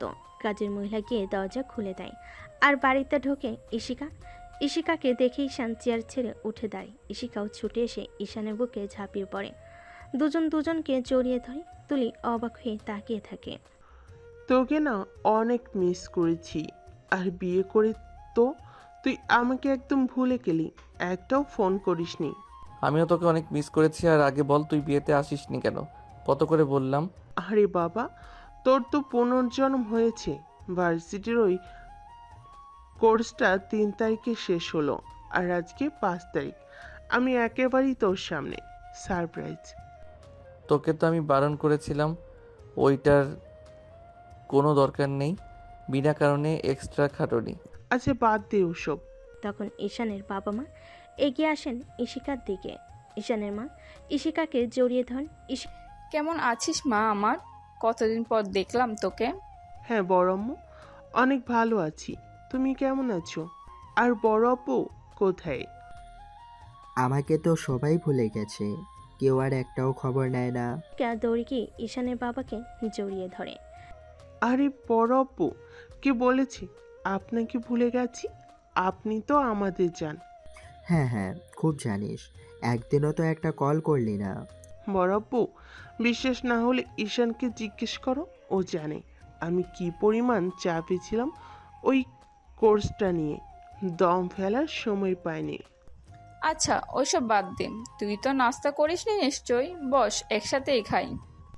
না বড় আম্মু, আমি বাড়ি থেকে নাস্তা করে এসেছি। আচ্ছা আমার ভাবি কোথায়? কই দেখি আমার লক্ষ্মী ভাবিকে। ঈশানের মা তখন ঈশিকাকে তুলির দিকে দেখিয়ে দিয়ে বলে, এই যে ও হচ্ছে তুলি, তোর ভাবি। আর তুলি ও হচ্ছে ঈশিকা, ঈশানের চাচাতো বোন। ছোটবেলা থেকে একসাথে বড় হয়েছে ওরা। কেমন আছো ভাবি? বাহ, তুমি তো দারুণ সুন্দরী। ঈশানে পছন্দ আছে বলতে হবে। হ্যাঁ আলহামদুলিল্লাহ, আপনি কেমন আছেন? আমি তো একদম ফাটাফাটি। তুই এখন তো রুমে গিয়ে ফ্রেশ হয়ে আয়। নিশ্চয়ই জার্নি করে এসে টায়ার্ড। তারপর আমরা মন খুলে গল্প করব। হ্যাঁ ঈশিকা, তুই তোর রুমে গিয়ে ফ্রেশ হয়ে একটু রেস্ট কর যা। ওনার রুম মানে? এই বাড়িতে ঈশিকার আলাদা একটা রুম রয়েছে, তেমনই ঈশিকার বাড়িতেও ঈশানের জন্য একটা রুম আছে। ছোটবেলা থেকে একসাথে থাকে তো, তাই দুই বাড়িতে দুজনের আলাদা রুম আছে। ঈশান তখন ঈশিকার ব্যাগটা তুলে নিয়ে ঈশিকার রুমের দিকে যায়। ঈশিকাও তার পিছু পিছু চলে যায়। তুলি অবাক হয়ে তাকিয়ে থাকে তাদের দিকে। এই মেয়েটিকে আর ঈশানের সাথে তার এত গভীর সম্পর্ক কেন? তার মনে আবারও সন্দেহের মেঘ জমা হতে শুরু করে। ঈশান ও ঈশিকা তাদের নিজেদের মতো করে কথা বলার জন্য চলে গেল। ঈশানের মা দীর্ঘশ্বাস ফেলে বলেন, এই দুটো আবার এক হয়েছে, এবার পুরো বাড়ি মাথায় করে নেবে দেখিস। একদম ঠিক বলেছ, এই কয়েকদিনে মনে হয় রাতের ঘুম হারাম হয়ে যাবে। তা দুজনেই হেসে ওঠেন। তুলি কৌতূহল নিয়ে জিজ্ঞেস করে, কিন্তু কেন বাবা? আর বলো না, ঈশান আর ঈশিকা যখন একসাথে হয় তখন পুরো বাড়ি মাথায় তুলে ছাড়ে। ছোটবেলা থেকে ওদের কীর্তি লেগেই আছে। কাজিন হলেও তাদের মধ্যে মনে হয় বেশ ভালো একটা সম্পর্ক রয়েছে, তাই না? আরে শুধু ভালো সম্পর্ক নয়, অনেক ভালো সম্পর্ক। আসলে ওরা ছোটবেলা থেকেই একসাথে বড় হয়েছে, একসাথেই খেলাধুলা, একই সাথে স্কুলে যাওয়া, যেন দুটো শরীর এক প্রাণ। বিশেষ কথা তো হচ্ছে এদের দুজনের জন্ম একই দিনে হয়েছে, একই সময় হয়েছে। বাহ বাহ, একই দিনে একই সময়ে, তাহলে তো বোঝাই যাচ্ছে কতটা গভীর সম্পর্ক। কিন্তু এত ভালো সম্পর্ক, তারপরও উনি বিয়েতে আসলেন না কেন? সে বলবো যে শুনলে তো, ওর ভার্সিটিতে ছুটি পায়নি তাই আসতে পারেনি। শেষ মুহূর্ত পর্যন্ত চেষ্টা করেছে, কিন্তু কোর্সটা নাকি খুব গুরুত্বপূর্ণ ছিল। কিন্তু বিয়েটা তো ছুটির দিনেই হয়েছিল, তাহলে তো আসতেই পারতো। একদিনের জন্য হলেও তো আসা যেত, এত ভালো সম্পর্ক যখন। আরে ছুটির দিন হলেও তো আর দেশের কোনো ভার্সিটিতে পড়ে না। ও আমার ঈশান, দুজনেই একসাথে আমেরিকা থেকে পড়াশোনা শেষ করেছে। আর ঈশিকা সেখানে আলাদা একটা অ্যাডভান্স কোর্স করছিল, যেটা ওই নির্দিষ্ট সময় ছিল, তাই চাইলেও আসতে পারেনি। তাছাড়া ভিসার ঝামেলাও ছিল হয়তো। ও আচ্ছা, এবার বুঝলাম। এত দূরে থাকে তাই হয়তো আসা সম্ভব হয়নি। তুলি মাথা নেড়ে ব্যাপারটা বোঝার চেষ্টা করে। তবে ঈশিকা আর ঈশানের এত গভীর সম্পর্ক তার মনে কোথাও একটা ছোট্ট খটকা লাগিয়ে দেয়। একই দিনে জন্ম, ছোটবেলা থেকেই একসাথে বড় হওয়া, যেন ভাই বোনের চেয়েও বেশি কিছু। এই ভাবনাটা তার মনের অস্থিরতাকে আরও একটু উস্কে দেয়। তুলি কখনো ঈশানকে এতটা খুশি দেখেনি, কিন্তু ঈশিকা আসার পর সে এতটাই খুশি। সারা দিন ধরে ঈশান আর ঈশিকা হাসাহাসি, চিৎকার চেঁচামেচিতে তুলি বুকের ভেতরটা ক্রমশ বিষিয়ে উঠছিল। তাদের ছোটবেলার স্মৃতিচান একে অপরের গা ঘেঁষাঘেঁষি, কোনোটাই তার ভালো লাগছিল না। মনে হচ্ছিল যেন তাদের দুজনের একান্তে সময় কাটানোর একটা সুযোগ তৈরি করে দেওয়া হয়েছে, আর সে সেখানে নিতান্তই একজন আগন্তুক। সকালবেলা ঈশিকা এসে ঈশানের হাত ধরে তাকে টেনে নিয়ে বেড়াতে শুরু করলো। কিরে ভেড়া, চল তো সেই পুকুর পাড়ে গিয়ে বসি। মনে আছে ছোটবেলায় ওখানে বসে কত গল্প শুনতাম। চল চল, তবে এবার কিন্তু তুই আমার কাঁধে ওঠার চেষ্টা করবি না। কোমরের 12টা বাজিয়ে দিয়েছিলি সেদিন। ওহো, এখনো তো ভুলতে পারিসনি। বুড়ো হয়ে যাচ্ছিস একদম। তুলি দাঁড়িয়ে তাদের দেখছিল। মনে হচ্ছিল যেন তাদের দুজনে এক অদৃশ্য জগৎ আছে, যেখানে তার কোনো প্রবেশ অধিকার নেই। দুপুরে খাবার টেবিলে ঈশিকা ইচ্ছে করে ঈশানের পাশে বসে তার কাঁধে হাত রেখে কথা বলছিল। ঈশান, মনে আছে সেইবার তোর জন্মদিনে আমি তোর কেকের পুরো ক্রিমটা চেটে খেয়েছিলাম? আর বাবা তোকে বকুনি দিয়ে আমার কান মুলেছিল। কি দিন ছিল, তাই না? তুলি নীরবে খাচ্ছিল। তার মনে হচ্ছিল যেন তাদের কথাই তার কোনো অংশ নেই। বিকেলে যখন ঈশিকা ঈশানের পুরনো দিনের কোনো দুর্বলতার কথা তুলে ঠাট্টা করছিল, আর ঈশান লজ্জায় লাল হয়ে প্রতিবাদ করছিল, তখন তুলির মনে হচ্ছিল যেন তাদের দুজনের মধ্যে এক গভীর বোঝাপড়া রয়েছে, যা তার কাছে সম্পূর্ণ অচেনা। কিরে ভিতর ডিম, মনে আছে ভূতের ভয় দেখিয়ে তোকে ঘরের বাইরে আটকে রেখেছিলাম? আর বলিস না, সারা রাত কেঁদেছিলাম আমি। তুলি তাদের ব্যক্তিগত রসিকতায় কোনো যোগ খুঁজে না পেয়ে অস্বস্তি বোধ করছিল। সন্ধেবেলা ঈশিকা যখন ঈশানের কোলে মাথা রেখে পূর্ণদিনের গান শুনছিল, তখন তুলির মনে তীব্র অস্বস্তি হতে শুরু করলো। দোস্ত মেরা দোস্ত, আহা কি গান ছিল এটা, তাই না রে ঈশান? তুলি তাদের ঘনিষ্ঠতা দেখে ভেতরে ভেতরে চলছিল। রাতে খাবার টেবিলে ঈশিকা বারবার ঈশানের খাবারের ভাগ চেয়ে নিচ্ছিল, আর ঈশানও হাসি মুখে তাকে দিচ্ছিল। একটু দে না ঈশান, তোর হাতের রান্নাটা কিন্তু ফাটাফাটি হয়েছে। নে না লক্ষ্মীটি, তবে এরপর কিন্তু আর বায়না ধরবি না, ভাবি কিছু বলবে। তুলি তাদের এই ঘনিষ্ঠতা দেখে আর সহ্য করতে পারে না। তুলি তখন অনেক কষ্টে তার রাগ কন্ট্রোল করে। রাতে খাবার টেবিলে খাওয়া শেষে সবাই যখন এক একে উঠে যায়, তুলির মন তখনও খাবারের দিকে ছিল না। যে আনমনে বসে থাকে, তখন ঈশানের বাবা তার কাছে এসে বলেন, তুলিমা, তোমার সাথে একটু কথা ছিল। হ্যাঁ বাবা, বলুন। তোমার আর ঈশানের সম্পর্ক কেমন যাচ্ছে মা? হঠাৎ এই প্রশ্ন করছেন বাবা? আজকে ঈশান আমার কাছে এসেছিল, আমাকে বলেছে আমি কেন তোমার বাবাকে ব্ল্যাকমেল করে তোমাকে রাজি করিয়েছি। তুলি, তুমি হয়তো ঈশানকে ভুল বুঝছো। শোনো, আসলে আমি অনেক আগে থেকেই তোমাকে ঈশানের জন্য ঠিক করে রেখেছিলাম। আমি তোমার বাবার সাথেও অনেক আগে থেকে কথা বলে রেখেছি। ঈশান দেশে আসার কিছুদিন পর ও নিজেই বলে ও তোমাকে পছন্দ করে। তাই আমি আর দেরি করতে চাইনি, তোমাদের বিয়েটা দিয়ে দিয়েছি। তুমি হয়তো বিয়েতে রাজি হবে না, তাই তোমার বাবা তোমাকে ওই ব্ল্যাকমেলের কথাটি বলেছে। বিশ্বাস করো তুমি, আমি তোমার বাবাকে কোনো প্রকার ব্ল্যাকমেল করিনি। তুলির চোখ থেকে অঝরে পানি পড়তে থাকে। সে আর কোনো কথা না বলে টেবিল থেকে উঠে দাঁড়ায় এবং দ্রুত পায়ে নিজের রুমের দিকে চলে যায়। তুলি রুমের সামনে গিয়ে ভেতরে ঢুকে দেখে ঈশান নিচে মেঝেতে একটি তোষক বিছিয়ে ঘুমিয়ে আছে। তুলির বুকটা ভেঙে যায়। সে খাটে গিয়ে বসে নীরবে কাঁদতে শুরু করে। তুলি ঈশানের দিকে তাকিয়ে মনে মনে বলে, ঈশান সবসময় বলতো, তুলি বিশ্বাস করো, আমি তোমাকে জোর করে বিয়ে করিনি, আমি এই বিষয়ে কিছুই জানতাম না। তুলি তখন ঘুমন্ত ঈশানের দিকে তাকায়। শান্ত মায়াবী মুখটা ঘুমিয়ে বিভোর। তার মনে অনুশোচনা ঢেউ লাগে। এতদিন সে ঈশানকে ভুল বুঝেছে, কত কষ্ট দিয়েছে। ধীরে ধীরে তুলি খাট থেকে নেমে আসে এবং সপ্তপনে ঈশানের পাশে বসে। আলতো করে তার কপালে একটি গভীর চুমু দেয়।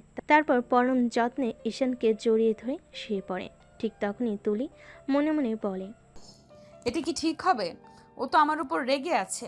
এখন যদি ঘুম ভেঙে রেগে যায়, না আগে আমি ক্ষমা চাইবো। কাল সকালে ঘুম থেকে উঠেই আমি ওর কাছে আমার সব ভুলের জন্য ক্ষমা চাইবো, আর কখনো ওকে অবিশ্বাস করব না।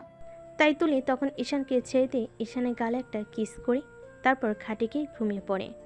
পরের দিন সকালে তুলির ঘুম ভাঙে। নিচে তাকিয়ে দেখে ঈশান নেই। বুকটা স্যাঁত করে ওঠে তার।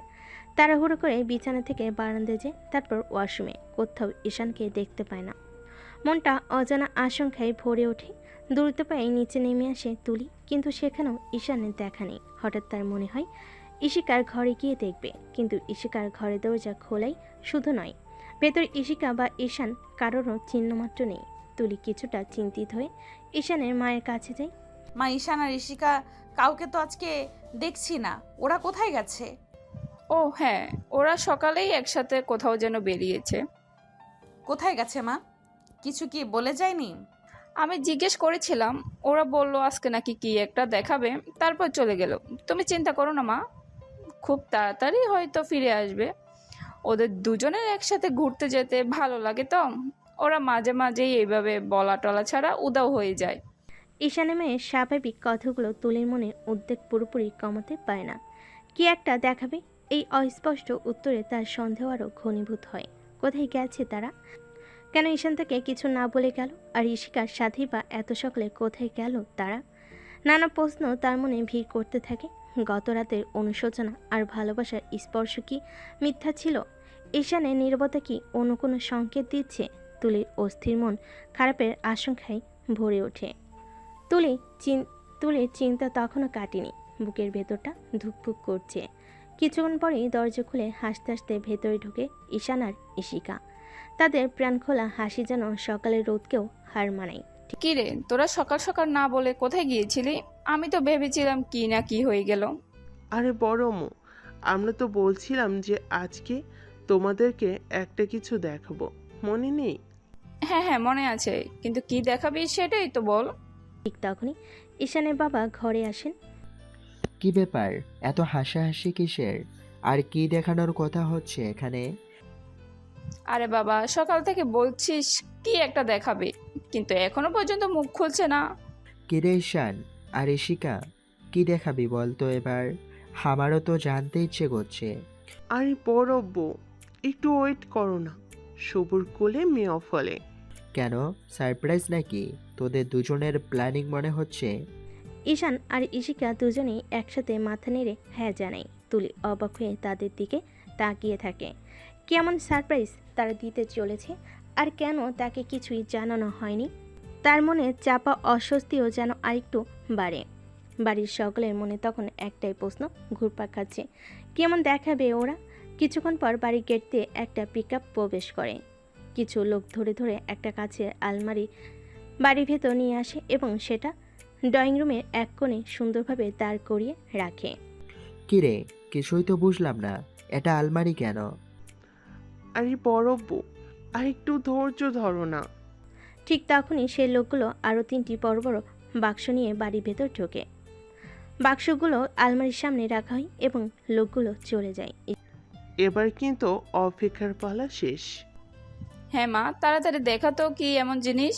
ইশিকা একে একে 3টি বক্সের মুখ খুলে দেয়, আর যা বেরোয় তা দেখে বাড়ির সকলের চোখ কপালে ওঠার জোগায়। বাক্সগুলোতে থরথরে সাজানো বিভিন্ন পুরস্কার, ক্রেস্ট, ট্রফি, সার্টিফিকেট, আর একটা বক্সে শুধু ঈশানের সব পুরস্কার, আরেকটাতে শুধু ইশিকার, আর অন্যটাতে ঈশান ও ইশিকার একসাথে পাওয়া সমস্ত পুরস্কার। এত দামি আর এত এত বড় পুরস্কার দেখে তুলিসহ বাড়ির সকলের চোখ ছানা বড় হয়ে যায়। কিরে, এগুলো সব কি তোদের? এত পুরস্কার? নিজেরাই দেখে নাও না এগুলো কার। এই এক বক্সে আমার যত অর্জন, এই এক বক্সে শুধু ইশিকার, আর এটাতে আমাদের দুজনের একসাথে পাওয়া সবগুলো। বাহ, আমার তো বিশ্বাসই হচ্ছে না। এবার বুঝলাম কয়েকদিন পর পরে তোদের কি এমন পরীক্ষা থাকতো, আর কেন তোরা সারাক্ষণ আমেরিকায় এত ব্যস্ত থাকতি। ইশিকা তখন এক এক করে ক্রেস্ট, ট্রফি আর সার্টিফিকেটগুলো আলমারিতে সাজাতে শুরু করে। এই আলমারিটা তাহলে এগুলো সাজানোর জন্যই এনেছিস? হ্যাঁ মা, একটা সারিতে থাকবে আমার পুরস্কারগুলো, আরেকটাতে ইশিকার সব অর্জন, আর একদম নিচের সারিতে থাকবে আমাদের দুজনের একসাথে পাওয়া পুরস্কারগুলো। ঈশানের বাবা ঈশানও ইশিকার একসাথে পাওয়া পুরস্কারগুলোর দিকে তাকিয়ে কৌতূহলী হয়ে ওঠেন। একটিতে লেখা বেস্ট কাপল ডান্সার, আরেকটিতে বেস্ট ডুয়ে, আর আরেকটিতে বেস্ট পেয়ার। তোরা নাচ শিখলি কবে? আমি তো জানতাম না। আরে বড় বউ, আমরা ওখানে কি সব শিখেছি, কত কম্পিটিশনে যে একসাথে নেচেছি। ইশিকা একটা চকচকে ক্রেস্ট হাতে নেয়, সেটিতে বড় করে লেখা কাপল অব দ্য ক্যাম্পাস। আমাদের একসাথে পাওয়া সেরা পুরস্কারই হচ্ছে এটা। শুধু আমাদের ক্যাম্পাস নয়, পুরো ভার্সিটির সকল সেকশনের মধ্যে আমরা এটা পেয়েছি। ঈশানের বাবা মা বিস্ময়ে আপ্লুত হয়ে ঈশান ও ইশিকার দিকে তাকিয়ে হাসি মুখে মাথা নাড়েন। এতক্ষণ তাদের ছেলে আর তার বোনের মধ্যে লুকানো ছিল, তারা ধারণাও করতে পারেনি। তবে তুলির মুখের দিকে তাকালে অন্য ছবি ধরা পড়ে। এতক্ষণ সে নীরবে সব দেখছিল। ঈশান আর ইশিকার এতগুলো একসাথে পাওয়া পুরস্কার, বিশেষ করে বেস্ট ডুও আর কাপল অফ দ্য ক্যাম্পাস, এই শব্দগুলো তার মনে যেন কাটার মতো বিদ্ধা থাকে। তাদের দুজনের বোঝাপড়া, তাদের সাফল্য, সব কিছুই তুলির মনে এক নতুন ধরনের সন্দেহ আর নিরাপত্তাহীন জাগিয়ে তোলে। ঈশানের জীবনে তার স্থান ঠিক কোথায়, এই প্রশ্নটা তার মনে আরও জোরালো হয়ে ওঠে। দুপুরে খাবার পর তুলি ভাবে এই সুযোগে ঈশানের সাথে গতকালের আচরণের জন্য ক্ষমা চেয়ে নেবে। মন স্থির করে সে ঈশানের কাছে যেতে উদ্যত হয়, কিন্তু ঈশান যেন তাকে দেখে অন্যদিকে মুখ ঘুরিয়ে নেয়, অথবা কোনো না কোনো কাজের অজুহাতে সেখান থেকে সরে যায়। একবার তুলি ডাকতে গিয়েও থেমে যায়। ঈশানের উদাসীনতা তার বুকে ধাক্কা দেয়। তুলি মনে মনে বলে, ও কি এখনো আমার উপর রাগ করে আছে? হয়তো গতকাল আমি বেশি বাড়াবাড়ি করে ফেলেছি। ঈশান যেন তুলির আশেপাশেও ঘেঁষতে চাইছে না। সে ইশিকার সাথে কথা বলছে, নয়তো বাড়ির অন্য কোনো কাজে নিজেকে ব্যস্ত রাখছে। তুলি কয়েকবার চেষ্টা করেও তার মনোযোগ আকর্ষণ করতে ব্যর্থ হয়। প্রতিবার ঈশানের এই এড়িয়ে যাওয়া তুলির মনে গভীর কষ্ট দেয়। তার অনুশোচনা আরও বাড়ে। তুলি মনে মনে বলে, না, এইভাবে এড়িয়ে গেলে তো আর হবে না। আমার ভুল, আমি বুঝতে পেরেছি। আজ যে করেই হোক আমি ওর কাছে ক্ষমা চেয়েই ছাড়বো, আর দেরি করা ঠিক হবে না। তুলি নিজেকে স্থির করে নিয়ে ঈশানের জন্য অপেক্ষা করতে থাকে। সে জানে একটা সময় আসবে যখন তাদের দুজনকে মুখোমুখি হতে হবে। সে মুহূর্তের জন্য সে নিজেকে প্রস্তুত করে, মনে মনে সাজাতে থাকে তার ক্ষমা চাওয়ার কথাগুলো। তার একটাই আশা, ঈশান যেন তার অনুতাপ বুঝতে পারে এবং তাকে ক্ষমা করে দেয়। সেদিন রাতে ডিনারের পর যখন বাড়ির সবাই যে যার ঘরে চলে যায়, ঈশান বরাবরের মতো তাদের শোবার ঘরে এসে নিচে মেঝেতে শুয়ে পড়ে। কিছুক্ষণ পর তুলি ঘরে ঢোকে। ঈশানকে নিচে শুয়ে থাকতে দেখে তার বুকটা ধক করে ওঠে। এগিয়ে গিয়ে ঈশানকে ডাকে, ঈশান, তোমার সাথে কিছু কথা ছিল। ঈশান কোনো উত্তর দেয় না, ঘুমিয়ে ভান করে চুপচাপ শুয়ে থাকে। তুলি আবার বলে, প্লিজ ঈশান, আমাকে ইগনোর করো না। জাস্ট অল্প কিছুক্ষণ তোমার সাথে কথা বলবো। ঈশান খানিকক্ষণ নীরব থেকে ধীরে ধীরে উঠে বসে। তুলির দিকে তাকায়, তার চোখে এক গভীর শূন্যতা। আচ্ছা, কি বলবে বলো। ঈশান, আমি আমার ভুল বুঝতে পেরেছি, আমাকে প্লিজ ক্ষমা করে দাও। আমি তোমাকে অনেক কষ্ট দিয়েছি, বিশ্বাস করো। আমার আর কিছুই বলার নেই, শুধু তোমার ক্ষমা ভিক্ষা করছি। প্লিজ আমাকে ক্ষমা করে দাও। এখন আবার ক্ষমা চেয়ে পরে আবার দূরে সরিয়ে দিবে? এসব ক্ষমা চাওয়ার দরকার নেই। তুমি তোমার মতোই থাকো, আমি আমার মতো থাকি। আমি আর তোমাকে ডিস্টার্ব করব না। প্লিজ ঈশান, এমন করে বলো না। আমার ভুল হয়েছে, আমি বুঝতে পারিনি। আমাকে আর দূরে সরিয়ে দিও না প্লিজ। তুমি তো আমাকে বিশ্বাসই করো না, আর বিশ্বাস ছাড়া কখনো ভালোবাসা হয় না। তো কিভাবে তোমাকে আমি ক্ষমা করি বলো? না ঈশান, আমি এতদিন বুঝতে পারিনি। আর বিশ্বাস করো, আমি তোমাকে মন থেকে ভালোবাসি। যদি ভালোবাসতে তাহলে আমার গায়ে সেদিন হাত তুলতে পারতে না। তুই জানো সেদিন আমি তোমার আঘাতে এতটা কষ্ট পাইনি যতটা কষ্ট আমি আমার মনে অনুভব করেছিলাম। বিশ্বাস ভেঙে গেলে সেটা জোড়া লাগানো কত কঠিন, তুমি কি বোঝো না? প্লিজ ঈশান, আমাকে একটা সুযোগ দাও। আমি সব ভুল শুধরে নেব। আমি তোমাকে বিশ্বাস করি, আমি তোমাকে ভালোবাসি, প্লিজ। তুলির কান্নার তীব্রতা ঈশান আর সহ্য করতে পারে না, তার কঠিন মনটা নরম হয়। আচ্ছা, ঠিক আছে, তোমাকে ক্ষমা করে দিলাম। তবে আর কখনো তোমাকে অবিশ্বাস করতে পারবে না, আর কখনো আমাকে দূরে ঠেলে দিতে পারবে না। কথা দাও। তুলি দ্রুত এগিয়ে এসে ঈশানকে জড়িয়ে ধরে হামা করে কাঁদতে থাকে। তুলি ঈশানের বুকে মুখ লুকিয়ে বলে, আর কখনো তোমাকে অবিশ্বাস করব না ঈশান, কখনো না। আজকে থেকে কিন্তু আমার অধিকার শুধু আমার, আর কোনো দূরত্ব নয়। তুলি কান্নার মধ্যেই হেসে ওঠে এবং ঈশানকে আরো শক্ত করে জড়িয়ে ধরে। ঈশান তুলির মাথায় হাত বুলিয়ে দেয়। তুলি ঈশানকে বুক থেকে মুখ উঠিয়ে বলে, প্লিজ ঈশান, আমাকে আর কখনো দূরে ঠেলে দিও না। তোমার ইগনোর আমি কিছুতেই সহ্য করতে পারি না। কখনোই আর তোমাকে দূরে রাখবো না, কারণ তোমার থেকে দূরে থাকতে যে আমার কষ্ট না হয়, এখন সব ঠিক হয়ে যাবে আমার পাগলি বউ। ঈশান তুলির কপালে চুমু দেয়। ঈশান তুলির ভেজা গালে হাত রাখে, গভীর মমতায় তার চোখের জল মুছিয়ে দেয়। তাদের দুজনের চোখে আজ নতুন করে ভালোবাসার জন্ম হয়। অনুশোচনা আর অনুরাগের এক উষ্ণ আলিঙ্গনে তারা আবদ্ধ হয়। রাতে নীরবতা ভেঙে শুধু তাদের গভীর ভালোবাসার শ্বাস শোনা যায়। কিছুক্ষণ নীরব আলিঙ্গনের পর তুলি ঈশানের হাত ধরে বলে, চলো এবার বিছানায় গিয়ে ঘুমাই। তুমি আর নিচে ঘুমাতে পারবে না। হ্যাঁ হ্যাঁ হ্যাঁ, কেন? আমার তো নিচে কি ঘুমাতে ভালো লাগে? না, আমি তোমাকে নিচে শুতে দিব না। চলো খাটে গিয়ে ঘুমাবে। কেন, বউ খাটে গেলে কি আদর করবে নাকি? ধুর, তোমার কি এগুলো বলতে লজ্জা করে না? দুজনে উঠে বিছানায় গিয়ে শোয়। তুলি পাশ পেয়ে ঈশানকে জড়িয়ে ধরে তার বুকের গভীরে মুখ লুকায়। ঈশান আলতো করে তুলির চুলে হাত বুলিয়ে দেয়। বউ আমার না এখন বাসর করতে ইচ্ছে করছে। বিয়ের দিনে তো বাসর করতে দিলে না, তো আজকে বাসর করে ফেলি। তো তোমাকে কি কেউ বারণ করেছে? ঈশানের ঠোঁটের কোণে এক দুষ্টু হাসি খেলে যায়। সে তুলির মুখটা আলতো করে তোলে। তাদের চোকাচুকি হয়। সেই দৃষ্টিতে থাকে গভীর ভালোবাসা আর দীর্ঘ প্রতীক্ষার তৃষ্ণা। ঈশান ধীরে ধীরে তুলির কপালে, তারপর চোখের পাতায় নাকে আলতো করে চুমু এঁকে দেয়। তুলির সারা শরীরে যেন শিহরণ বয়ে যায়। অনেক দিন অপেক্ষা করিয়েছিলে আমার পাগলি বউ, আর না, আজ সব অপেক্ষা শেষ। ঈশান তুলির ঠোঁটজোড়া দখল করে নেয়। তুলি বিছানার চাদর ধরে রেখেছে। ঈশানের স্পর্শে তুলি কেঁপে উঠছে। ঈশান তুলির ঠোঁটে একটা কামড় দেয়। আও, তোমার কি এই টাইমেও দুষ্টুমি করতে ইচ্ছে করে? কেন বউ, আমি কি? তুলি ঈশানকে তার কথা শেষ করতে দেয় না, ঠোঁটে ঠোঁট ডুবিয়ে দেয়। ঈশানের বাহুটোরে আবদ্ধ তুলি লজ্জায় রাঙ্গা হয়ে ওঠে। তাদের নিঃশ্বাস ঘন হয়ে আসে। চারপাশে নীরবতা ভেঙে শুধু তাদের গভীর ভালোবাসার উষ্ণ স্পর্শ অনুভূত হতে থাকে। দীর্ঘ বিরহের পর দুটি মন আজ অবশেষে একাকার হওয়ার পথে এগিয়ে যায়। ভালোবাসার এক নতুন অধ্যায়ের সূচনা হয় তাদের জীবনে। পরের দিন সকালে আলো যখন ধীরে ধীরে তাদের ঘরে প্রবেশ করলো, তখন ঈশান আর তুলি একে অপরের বাহুডোরে আবদ্ধ। রাতের গভীর ভালোবাসার পর দুজনের মুখেই এক স্নিগ্ধ শান্তির আভা। তুলি ঘুম ভাঙে ঈশানের উষ্ণ নিঃশ্বাসে। আলতো করে চোখ খুলে দেখে ঈশান গভীর ঘুমে আচ্ছন্ন, তার ঠোঁটের কোণে হালকা হাসি রেখা। অবশেষে সব ঠিক হয়ে গেল। আমার ঈশান আমার পাশেই আছে। তুলি বুকের ওপর তুলি ঈশানের মুখের উপর থেকে তার উড়ন্ত চুল সরিয়ে দেয়। তার মনে গতকালের সব তিক্ততা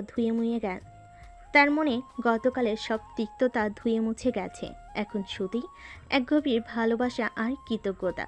সে আলতো করে ঈশানের গালে হাত রাখে। ঈশানের ঘুমের ঘর ভাঙে তুলির স্পর্শে। চোখ খুলে দেখে তার ভালোবাসার মুখ। গুড মর্নিং বউ। এত সকালে ঘুম ভেঙে গেল নাকি আমার রূপ দেখে আর তর সইছে না? গুড মর্নিং, তুমি ঘুমাও। এত কথা বলো কেন? আর ঘুমাবো না, আমার সকাল তো শুরুই হয় তোমাকে দেখে। কাল রাতের সব যেন একটা মিষ্টি স্বপ্ন ছিল। বিশ্বাস হচ্ছে না তুমি আমার এত কাছে। স্বপ্ন নয়, সত্যি। আর কখনো তোমাকে ছেড়ে যাব না।